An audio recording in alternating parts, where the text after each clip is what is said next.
Good morning everyone, welcome back to my channel. आमी मनीषा आबारो एक नतून ब्लगेर साथे तोमादेर काछे एई मुहूर्ते।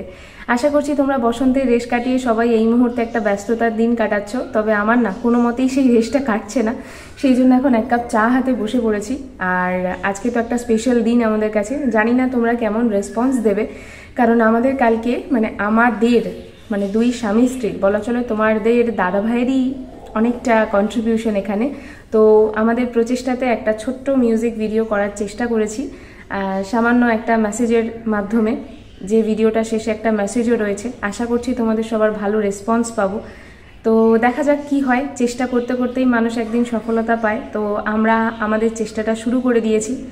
এতগুলো মাস মানে ব্লগ চ্যানেল শুরু করেছি 1 বছর হয়ে গেছে, সরি আমার আরেকটা চ্যানেল এখনও কমপ্লিট হয়নি 1 বছর।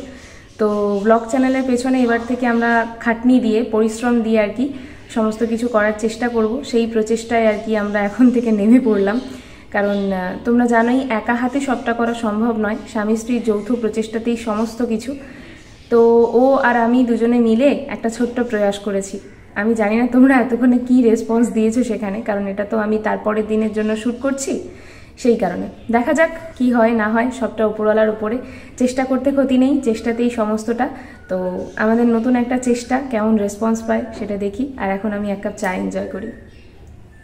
স্নান সেরে একদম ফ্রেশ হয়ে তোমাদের সামনে এবার ছাদের জামা কাপড় মেলে নিচে যাব, কারণ একেবারে ভাবলাম স্নানটা করে নিই, ভীষণ বেলা হয়ে যাচ্ছে, গরম বাড়ছে না, ইরিটেশন হচ্ছে, তাই ভাবলাম স্নানটাই সেরে নিই আগে, কি আর করা যাবে, পরে না হয় জামা কাপড় ছেড়ে আর তারপর ঠাকুরকে আসন দেবো। কারণ ঘরদোর যেহেতু পরিষ্কার হয়নি, এই জামা কাপড়ে সেগুলো করার পর আর এই জামাটা পরে তো ঠাকুরকে আসন দিতে পারি না, সেই কারণে একবার চেঞ্জ করে নিতে হবে। আবার কি করা যাবে, এমনিতেও গরমকাল পড়ছে, এই তো এবার শুরু হলো। একটা বেলার মধ্যে তোমরা দেখতে পাবে হয়তো 2-3 বার জামা কাপড় চেঞ্জ হয়ে গেছে। তো চলো যাই, ছাদে জামা কাপড়টা মেলে দিয়ে নিচের ঘরে যাই। মা হয়তো রেগেই যাচ্ছে, কারণ নিচের ঘরের মানে বিছানা গুছিয়ে আসি। দুটো টমেটো গাছ কালকে মাটি বস্তা উল্টে পড়ে গিয়ে নষ্ট হয়ে গেল। পাখিদেরকে এসে দানা দেবো, কারণ জামা কাপড় মেলা হয়ে গেছে, আর বেশিক্ষণ দাঁড়ালে নিচে ঘর মুছতে দেরি হয়ে যাবে। নিচে চলে যাচ্ছি, এসে দানা দেবো ওদের। ঠাকুরকে আসন দেওয়া কমপ্লিট, এবার যাব হচ্ছে উপরে। আমার ঠাকুর সবসময় সাদামাটা আর সুন্দর। আজকে ফুলগুলো অতটা ভালো নয়, তারপরেও কিন্তু ঠাকুরের রূপে কোনোভাবে খামতি নেই, তাই না? ফুল দেওয়া মাত্রই রূপটা যেন খিলে যায়। কেমন চলছে ভিডিও? চলছে ঠিকঠাক। আমাদের প্রথম প্রচেষ্টা, তোমরা যে এত সুন্দর সাড়া দেবে এক্সপেক্ট করিনি। কারণ থ্যাংক ইউ এভরিওয়ান। হ্যাঁ, থ্যাংক ইউ এভরিওয়ান আমার তরফ থেকেও, কারণ আমাদের প্রথম প্রচেষ্টা ছিল এটা, ছোটই ভীষণ, কারণ জানতাম তো না যে তোমরা কেমন দেখবে বা কেমনভাবে নেবে। অনেকেই ভীষণ পছন্দ করেছে। তো আগামীতে এরকম কাজ আরও আনার চেষ্টা আছে, তবে আরেকটু নিখুঁত করে, কারণ বুঝতেই পারো প্রথম প্রচেষ্টা, ভুল ভ্রান্তি হলে ক্ষমা করো। আর সকাল থেকে মানে আমরা ঘড়ির কাঁটায় 12টার দিকে তাকিয়ে বসেছিলাম কখন এটা আসবে আর কখন তোমরা কিভাবে নেবে সেটার দিকে তাকিয়ে আমরা রীতিমতো ফোন হাতে করে নিয়ে সবসময় বসেই আছে। প্রথম ভিডিও আমাদের একসাথে মিউজিক ভিডিও প্রথমবার তৈরি করলাম আমরা দুজনে মিলে। সমস্ত আইডিয়া কিন্তু ওর, সমস্ত আইডিয়াই ওর। আর হ্যাঁ, কিছু কিছু জায়গায় আমি একটু হেল্প করেছি বটে। তো দুজনে মিলে না করলে তো কোনো কিছুই হয় না। একদম ঠিক কথা। চলো এবার আমি রান্না করতে যাই। ভিডিও চলছে, তোমরা ভালো রেসপন্স করছো, এতে আমরা মন থেকে ভীষণভাবে খুশি। ঠিক আছে, আজকে আমাদের দিনটা স্মরণীয় হয়ে থাকবে। বসন্ত উৎসবের দিন আমার একটা চ্যানেলে 8000 সাবস্ক্রাইবার কমপ্লিট হয়েছে। তারপরের দিনকে আমরা আমাদের প্রথম মিউজিক ভিডিও লঞ্চ করলাম। তারপরের দিনকে ডেলি ব্লগিংয়ে এক্সপিরিয়েন্স শেয়ার করছি। ঠিক আছে, চলো এখন ওপরে যাই, রান্নাবান্না সেরে নিই, তোমরাও ভিডিওটা দেখতে থাকো।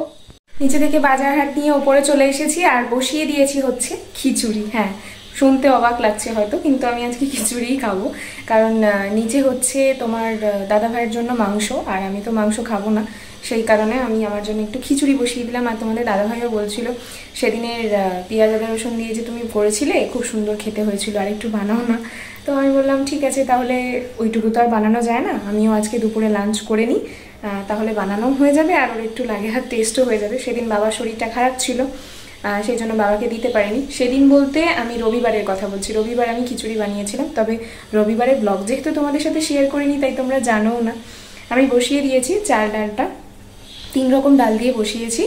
আর সোমবারে দেবো হচ্ছে পেঁয়াজ রসুন, খুব সুন্দর টেস্ট হয়। আর সবসময় যে গোবিন্দভোগ চাল দিয়েই করলে খিচুড়ি ভালো হয় এমনটা কিন্তু নয়, আর বাসমতি চাল দিলেও যে ভালো হবে এমনটাও নয়, রান্নার ওপর নির্ভর করে। আর আমি আজকে যেটা করছি না সেটা ঘরের ভাত খাওয়ার চাল, ওই লাল বাবা রাইস দিয়ে আমি খিচুড়ি বানাচ্ছি, তোমাদেরকে দেখিয়ে দিই একটু। এই যে আমি এখানে নুন আর হলুদ দিয়ে বসিয়ে দিয়েছি চাল। 3 রকমের ডাল আছে এখানে, মুগের ডাল, ছোলার ডাল, মসুর ডাল। ছোলার ডাল এই যে না, তাই তো কোথায় গেল ছোলার ডাল, আসলে অল্প অল্প দিয়েছি তো। এই যে ছোলার ডাল, 3 রকমের ডাল দিয়ে নুন হলুদ দিয়ে চাল ধুয়ে বসিয়ে দিয়েছি। এবার এটা সেদ্ধ হলে শুধু সোমবার দেওয়ার অপেক্ষা, যেমনটা হয়। মাঝে আমি আলু দিয়ে দিয়েছিলাম এর মধ্যে, কারণ সবজি সেরকম কিছু নেই, মানে এর মধ্যে দেওয়ার মতো আর কি সবজি নেই, সেই কারণে এটা এখন হচ্ছে। আর এখানে কেটে কুটে বসিয়ে দিয়েছিলাম একটা 5 মিশালি তরকারি। 5 মিশালি সবজি নেই, 3 মিশালি হবে বোধহয়। এখানে আছে বরবটি, বিনস, বেগুন, পটল, আলু দিইনি আমি, এমনি একটা নিরামিষ তরকারি করছি। আর আলু ভাজবো যেহেতু, সেই কারণে এখানে আলুগুলো গোল গোল করে কেটে নুন হলুদ মাখিয়ে রেখেছি। আর এই হলো 1 পিস মাছ, যেটা মাছ ভাজাই করব। খিচুড়িতে সোমবার দেবো, সেই জন্য আমি পেঁয়াজ আদা রসুন কেটে রেখেছি। আর তরকারিতে একটু পরে আমি টমেটোটা দেবো, কারণ এই জিনিসটা সেদ্ধ হলে টমেটো দিলে না একটা টক টক ভাব আসে, ভালো লাগে বেশ, সেই কারণে। আর আমি যাব হচ্ছে পাখিদেরকে দানা দিতে, কারণ এই রান্নাবান্নাগুলো বসিয়ে দিয়ে ওদের দিকে গেলে একটু সময়টা পাওয়া যায়, না হলে একবার দিতে দৌড়বো আবার আসবো, এরকম দৌড়োদৌড়ি করতে করতে না গন্ডগোল হয়ে যায়। এখনও ঘরের মানি প্ল্যান্ট গাছটায় জল অবধি দেওয়া হয়নি, জানলাটা খুলি, জল দিয়ে তারপরে ছাদে যাই। পাখিদেরকে দানা জল দিয়ে দিয়েছি, ওই যে দেখো সব ঘুমোচ্ছে খেয়ে। আবার মানে আমি রান্না করতে করতে মনে পড়লো যে আমি তো তোমাদের সাথে শেয়ার করিনি, আসলে ওরা যখন দানা দেওয়ার পর একসাথে ঝাঁকে বসে খায় না, দেখতে ভীষণ ভালো লাগে। এখন ওদের খাওয়া হয়ে গেছে প্রায়। আর এদিকে হচ্ছে টমেটো আর পেঁয়াজ ভাজা, এটা ওই খিচুড়িতে সোমবার দেবো সেই কারণে, আর চচ্চড়িটা হয়ে এসেছে। এই যে চাল আলু ডাল সমস্ত একসাথে নুন হলুদ দিয়ে সেদ্ধ হয়েছে, গামলায় নামিয়ে রেখেছি। সোমবারের জন্য ভাজাভুজি চলছে, চচ্চড়ি ও ডাল। এদিকে আদা রসুন কিটো করে রেখে দিয়েছি শিলের নোড়া দিয়ে। আলুটা তো নুন হলুদ মাখানো ছিলই, এটা নামার পর আলু ভাজা বসাবো, তারপর মাছ ভাজা হবে। চলো।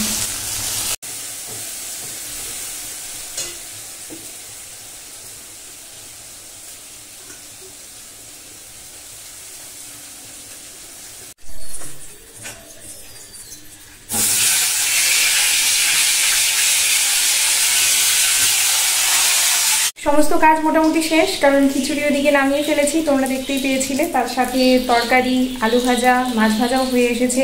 আরেকটা জিনিস হয়ে গেছে, সেটা হচ্ছে এই যে বাসনপত্র মাঝামাঝি হয়ে গেছে, তাহলে বড় একটা কাজ আমার মিটে গেছে। এই যে মাছ ভাজা চলছে, এটা হয়ে গেলে কড়াইটা থাকবে, ততক্ষণে কড়াইতে জল দিয়ে কড়াইটা ঠান্ডা হতে হতে আমার গ্যাস পরিষ্কার হয়ে যাবে, ব্যাস কাজ শেষ। এবেলার মধ্যেই সমস্ত কাজ শেষ করে ফেলেছি। শুধু ওই ঘরে না আমার বেডশিটটা আগের দিনকে আমি ভিজিয়ে দিয়েছিলাম তুলে, তো সেই বেডশিটটা নতুন করে পাতা হয়নি, ওটা করতে হবে। এই কাজটা বাকি আছে, সেটা খেয়ে উঠেই না হয় করবো। আর নিচের ঘরে প্রচুর কাজ আছে, তোমাদেরকে দেখালে নিচের ঘরটা চিনতেই পারবে না, এমন অবস্থা হয়ে আছে। যাই হোক, এখন এই মুহূর্তের মতো আমি ক্যামেরাটা অফ করব, কারণ আমার মেঝে মোছামুছি এইসব কাজগুলো ঝটাফট করে নিচে যেতে হবে, প্রচণ্ড খিদে পেয়েছে, সেই কারণে ক্যামেরা তো অফ করে দিলাম। কিন্তু খিচুড়ির ফাইনাল লুক তো তোমাদের সাথে শেয়ার করা হলো না। দেখো তো কড়াইতে করে খিচুড়ি ঠিকঠাক হয়েছে কিনা। অনেকেই বলো তুমি কড়াইতে করে কেন করো, দেখো যখন ভোজবাড়িতে রান্না হয় তখন কিন্তু কড়াইতে করেই হয়, তো আমি কড়াইতে করে করলে আমার সুবিধা হয়, সেজন্যই আমি এতে করি। আর এদিকে মাছ ভাজা, আলু ভাজা আর তরকারি সমস্ত একটাতেই রেখেছি, কারণ অল্প অল্প সবটাই। চলো, ভিডিও আপলোড করতে এসেছি, জানলার বাইরে হাত করে আছি, এরকম করে আমাকে জানলার বাইরে দেখো এতটা দূরত্বে হাত বের করে থাকতে হয়, তবে গিয়ে ভিডিও আপলোড হয় আমার চ্যানেলে, ঠিক আছে? মানে সারাদিনে আমি যতগুলো ভিডিও আপলোড করি ততবার আমাকে এরকম করে হাত বার করে এসে আকাশের দিকে ফোন করে দাঁড়িয়ে থাকতে হয়। এইভাবেই ভিডিও আপলোড করি আমি। ভাবলাম আজকে একটু ক্যামেরাটা অন করে তোমাদেরকে দেখাই। ওই দেখো এরকম বাইরে পাখি উড়ে উড়ে যাচ্ছে, যা যা যা যা যা যা যা সব কোন দিক দিয়ে উড়ে চলে গেল, আমি ক্যামেরাটা যেই করলাম ওদিক দিয়ে উড়ে পালালো।